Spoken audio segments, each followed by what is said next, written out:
Welcome to Campfire Wisdom. Grab a seat around the fire and tell us your story. Hey everybody, welcome back to Campfire Wisdom. We're going to do something a little different today.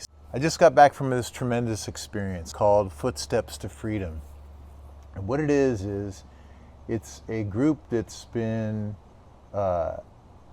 essentially educating people on the Underground Railroad and its effects, and on freedom seekers and enslaved people who are trying to break free from their enslavers, right? They're in their 30th year, and the experience itself included a bunch of educators, not only from my district, but a lot of other districts in Southern California and Northern California, but an amazing experience altogether. So I want to tell you about it because it's that powerful and that impactful. But I think as a whole, I needed to take time to digest each individual day. So that's kind of how I'm going to present it here. Instead of just packing it all in, I think it's important to kind of look at the different elements from each day, because it's very focused, it's very intentional, and along those lines, I kind of want to mirror that. I want to honor the intentionality that I experienced myself. So I'm going to tell you about each day individually. I'm going to break it down into those particular days. And I think that'll be significant because then you'll get a chance to see exactly what I did with each day, but then also you're not going to be overwhelmed from day to day, and it'll be more bite-sized. So today what I want to talk to you about is the first day. We actually met at the airport, the crack of dawn. One of the leaders of the group, Hardy Brown, super energetic, awesome dude. I don't even know how he was as fired up as he was that early in the morning. And I tell you what, that energy continued throughout the entire trip. I had a little bit of anxiety before starting this trip, mostly because it took me a while to figure out when I was supposed to be at the airport, exactly what time. And maybe that's my failing when I didn't read everything and whatnot. But I had this anxiety where I didn't know when I was supposed to be leaving. And then my ride, I had booked a ride through Lyft, and they came and picked me up at 3:30 in the morning. And I was thinking to myself, I woke up at 3, so I'm laying there about ready to get up. I'm like, you know what? This probably would have been maybe... Okay, we got to stop here. This will be the last time you hear me use the word slave and master. More on that later. A slave who's going to try to escape to freedom, they're not going to go midnight, right? Because probably there's still activity that late on the plantation or whatever. They're going to leave right before, at least 2 to 3 hours before dawn, right? When people are at their deepest sleep, they're at their most relaxed. So I was like, man, this would be kind of like what a slave would probably be going through. They're going to leave around that time, right?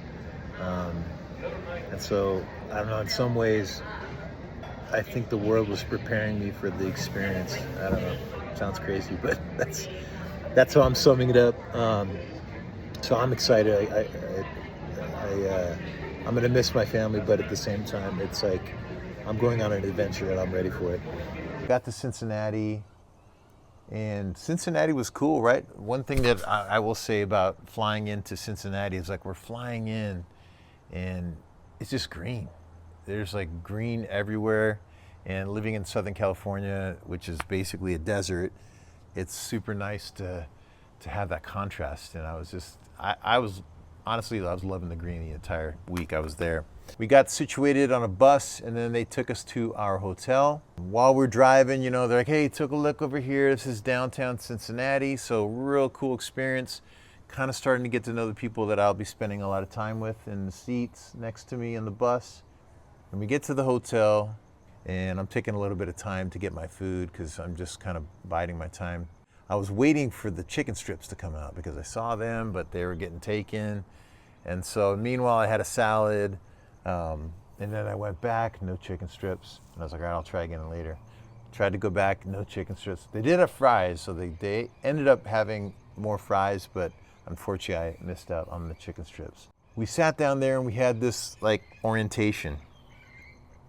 And part of the orientation was, you know, getting to meet some of the staff that are a part of that. And when I say staff, it's not like they're simply workers. They're, I think everyone's a doctor, but they're all telling us a little bit about themselves. And obviously at this point, I don't really know who they are individually. I think I started to film Dr. Walker. People are enslaved, meaning an historic process has acted upon them. It is not their nature, it's not their condition, it is not their innate definition by whoever God is. It's that humans created that. So I don't use that word when we talk about enslaved people. Secondly, you will never hear me say the word master, referring to the people who owned other people. You are elevating a criminal 200 something years later by giving them that honorific title, master, when you should call them human traffickers,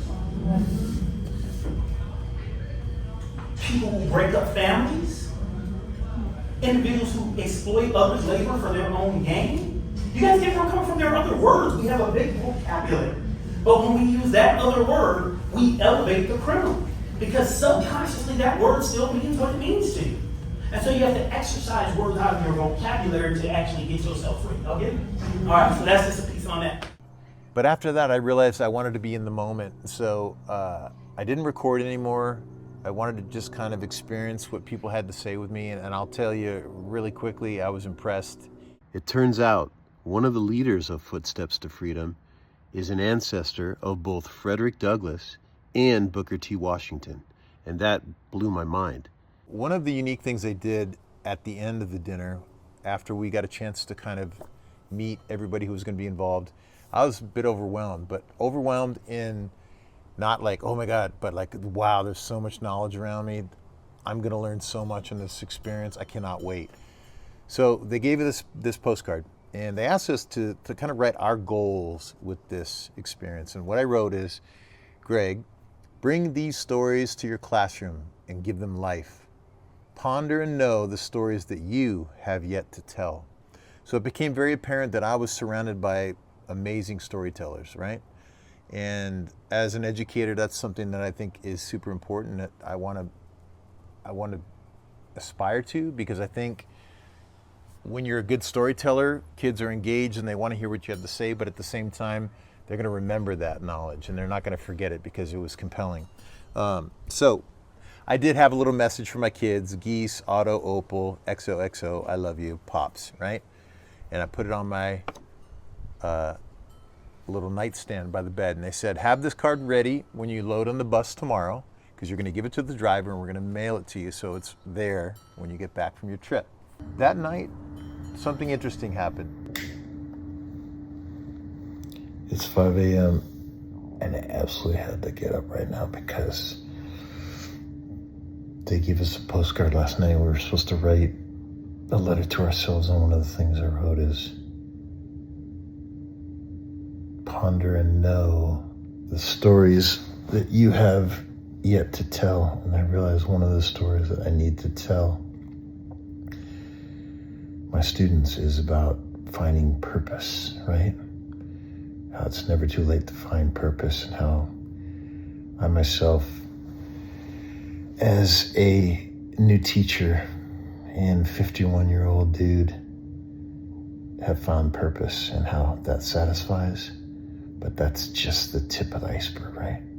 Because there's still more stories. So the first story to tell is that I want to help my students find purpose. All right, I had to get that off my chest. Otherwise, what little time there is to sleep would not be mine. So I'm going to try to go back to sleep. We'll see if that works.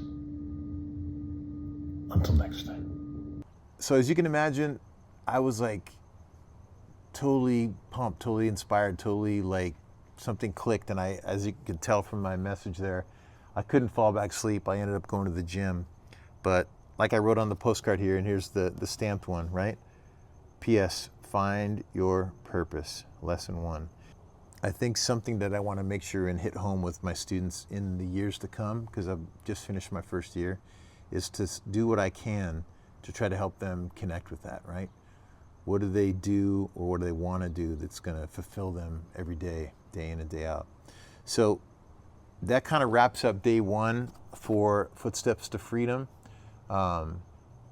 And obviously I woke up pumped, woke up excited, woke up with a purpose, right? And yeah, I'm excited to tell you about day two. So I'm gonna be breaking this down, like I said, one day at a time. It was a total of 8 days, but that way this is digestible, and it's also not gonna be overwhelming for you guys. So thanks so much for joining me, and until next time, I hope you get a chance to get outside and wake up beneath the stars.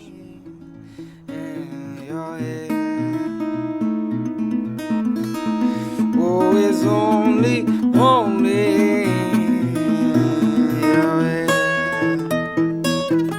Campfire Wisdom is brought to you from the hills of Rancho Cucamonga. We'd like to thank the men and women that protect our national parks and forests. You make this journey possible. Theme music by Sean Cromwell.